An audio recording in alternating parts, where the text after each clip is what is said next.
ನಾವು ಸರ್ಕಾರ ಬಂದಾಗ ಕೇಂದ್ರ ಸರ್ಕಾರ 5 kg ಕೊಡ್ತಾ ಇತ್ತು. ಜೊತೆಗೆ ನಾವು ಆಶ್ವಾಸನೆ ಕೊಟ್ಟಿದ್ವಿ, ನಮ್ಮ ಸರ್ಕಾರ ಇನ್ನು 5 kg ಕೊಡಬೇಕನ್ನೋ ಸಂದರ್ಭದಲ್ಲಿ ಕೇಂದ್ರ ಸರ್ಕಾರಕ್ಕೆ ನಾವು ಅರ್ಜಿ ಬರೆದು ಸುಮಾರು 2 ತಿಂಗಳು 3 ತಿಂಗಳು ಕಾದ್ವಿ.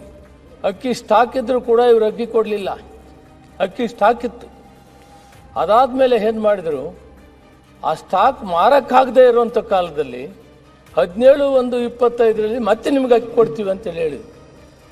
ತಿಂಗಳು ಮಧ್ಯದಲ್ಲಿ ಅವರು ಹೇಳಿದಂಥ ಸಂದರ್ಭದಲ್ಲಿ ಅಷ್ಟರವರೆಗೂ ಏನು ಮಾಡಿದ್ವಿ, ಯಾವಾಗ ಕೇಂದ್ರ ಸರ್ಕಾರ ಕೊಡೋಕ್ಕಾಗಿಲ್ಲ DBT ಮುಖಾಂತರ ಒಬ್ಬ ವ್ಯಕ್ತಿಗೆ 170ರಂತೆ ಪ್ರತಿ ತಿಂಗಳು 2023 ಜುಲೈಯಿಂದ 2024-25 ನಾವು ಕೊಡ್ತಾ ಬಂದ್ವಿ.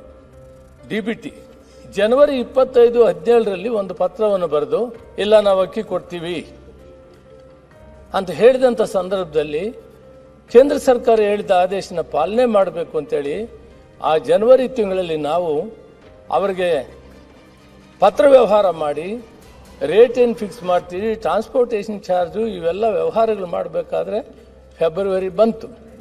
ಅಕ್ಕಿ ಕೊಡೋದಕ್ಕೆ ದುಡ್ಡು ಡಿಪಾಸಿಟ್ ಮಾಡಿದ್ವಿ. ಅವರು ಅಕ್ಕಿ ಕೊಡೋದು ಸ್ವಲ್ಪ ತಡ ಆಯಿತು. ಇದು ಟ್ರಾನ್ಸಿಟ್ ಪೀರಿಯಡ್ ಏನು ಜನವರಿ ಇತ್ತು, ಅದರಲ್ಲಿ ಅವರ ಆದೇಶದ ಮಾರ್ಗೆ ನಾವು ಏನು ಕೊಡಬೇಕಂತ ಅಕ್ಕಿಯನ್ನು ಶುರು ಮಾಡಿದ್ವಿ. ಮತ್ತೆ 2 ತಿಂಗಳದು ಒಂದೇ ಸಾರಿ ಕೊಡಬೇಕಾಯ್ತು ಅಂತ 15 kg ಕೊಡುವಂಥ ಸಂದರ್ಭ ಮಾರ್ಚಿಯಲ್ಲಿ ಬಂತು. ಆದ್ದರಿಂದ ನಮ್ಮ ಕಡೆಯಿಂದ ಏನು ವ್ಯತ್ಯಾಸ ಆಗಿಲ್ಲ. ಅವರು ಕೊಟ್ಟಂಥ ಆದೇಶನ ಪಾಲನೆ ಮಾಡಿ ನಾವು ಅಕ್ಕಿಯನ್ನು ಕೊಡುವಂಥ ಕೆಲಸ ಮಾಡಿದ್ದೇವೆ. ಮಾನ್ಯ ಅಧ್ಯಕ್ಷರೇ, ನನ್ನ ಕಡೆ 9 ಜಿಲ್ಲೆಗಳ ರಿಪೋರ್ಟ್ ಇದೆ. ಅವರು DDಗಳು ಕಳಿಸಿರ್ತಕ್ಕಂಥ ರಿಪೋರ್ಟ್ 9 ಜಿಲ್ಲೆದಿದೆ. ಅದರಲ್ಲಿ ಮಾನ್ಯ ಸಚಿವರಿಗೆ ಹೇಳಿದರು, ಅದರಲ್ಲಿ ಸ್ಪಷ್ಟವಾಗಿ ಹೇಳ್ತಾರೆ, ಜನವರಿ 2020 ಮಾಯಲ್ಲಿ ಫಲಾನುಭವಿಗಳಿಗೆ ಹಣದ ಬದಲಾಗಿ 5 kg ಅಕ್ಕಿ ಕೊಡಲು ಸರ್ಕಾರ ತೀರ್ಮಾನಿಸಿತು.